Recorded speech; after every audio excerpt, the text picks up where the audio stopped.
بارگاہ مصطفیٰ میں ایک ایسا شخص آتا ہے کلمہ پڑھنے کے لیے، جو آنے کے بعد کنڈیشن رکھتا ہے۔ وہ کہتا ہے کہ یا رسول اللہ، میں آپ کے دین کو اپنانا چاہتا ہوں، لیکن میرے اندر چار عائب ہیں جسے آپ حرام کہتے ہو۔ پیغمبر اسلام نے فرمایا ذرا بتاؤ تو صحیح وہ کون سے عائب ہیں؟ تو اس نے کہا کہ میں جھوٹ بہت زیادہ بولتا ہوں۔ پیغمبر اسلام نے فرمایا دوسرا عائب؟ کہا کہ میں شراب پیتا ہوں معاذ اللہ۔ تیسرا عائب؟ تو اس نے کہا کہ میں زنا کرتا ہوں، اور چوتھا عائب میرا یہ ہے کہ میں چوری کرتا ہوں، اور یہ مجھ سے چھوٹتی نہیں ہے، میں اسلام کو بھی قبول کرنا چاہتا ہوں۔ صحابہ کرام جو کھڑے ہوئے تو بہت زیادہ حیرت زدہ ہوئے۔ تو پیغمبر اسلام تھوڑی دیر کے بعد کہتے ہیں کہ تم میرے ساتھ سودا کر لو، سمجھوتا کر لو، تم کسی ایک عائب کو چھوڑ دو۔ تو اس نے کہا کہ کون سا عائب؟ تو صحابہ کرام جو کھڑے تھے وہ سوچنے لگے کہ شاید کہ زنا کو منع کریں گے، شاید کہ چوری کو منع کریں گے، لیکن پیغمبر اسلام نے فرمایا کہ تم جھوٹ بولنا چھوڑ دو، تم سچ کیول بولو۔ اس نے کہا ٹھیک ہے، میں سچ بولتا ہوں۔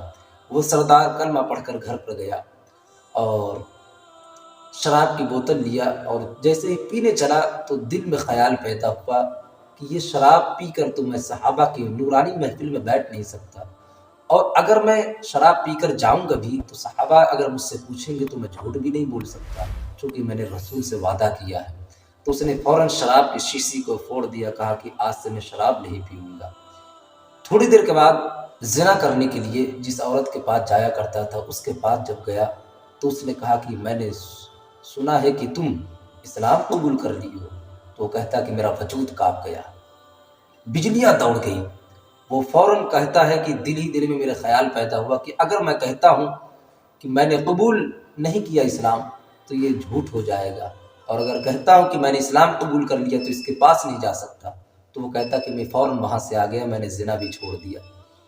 شام کا جب وقت ہوا تو وہ کہتا کہ میں چوری کرنے کے لیے جب گیا تو ابھی ہاتھ بڑھا ہی رہا تھا چوری کرنے کے لیے کہ دل میں خیال پیدا ہوا کہ اگر میں چوری کر لیا تو اس کا مالک صبح تفتیش کرے گا، اور پوچھتا اگر میرے پاس بھی آ گیا اور اگر اس نے پوچھ لیا کہ تم نے چوری کیا ہے کیا، تو سچ تو بول نہیں سکتا ورنہ عزت چلی جائے گی، اور جھوٹ اگر بولتا ہوں تو پیغمبر اسلام سے جو وعدہ کیا ہوں اس کا کیا ہوگا۔ تو وہ فوراً چوری بھی کرنا چھوڑ دیا، اور تیسرے دن شام کے وقت پیغمبر اسلام کے دروازے پہ آ کے بیٹھ گیا۔ صحابہ اپنا کام کر رہے ہیں اور یہ شخص پیغمبر اسلام کے چہرے کو دیکھ رہا ہے۔ صحابہ نے پوچھا کیا دیکھ رہے ہو؟ تو اس شخص نے کہا کہ میں محبوب کے چہرے کو دیکھ رہا ہوں۔ پیغمبر اسلام نے مجھ سے جھوٹ بولنا چھڑوایا تو اللہ رب العزت نے مجھے ہر تقوی اور پرہیزگاری عطا فرما دیا۔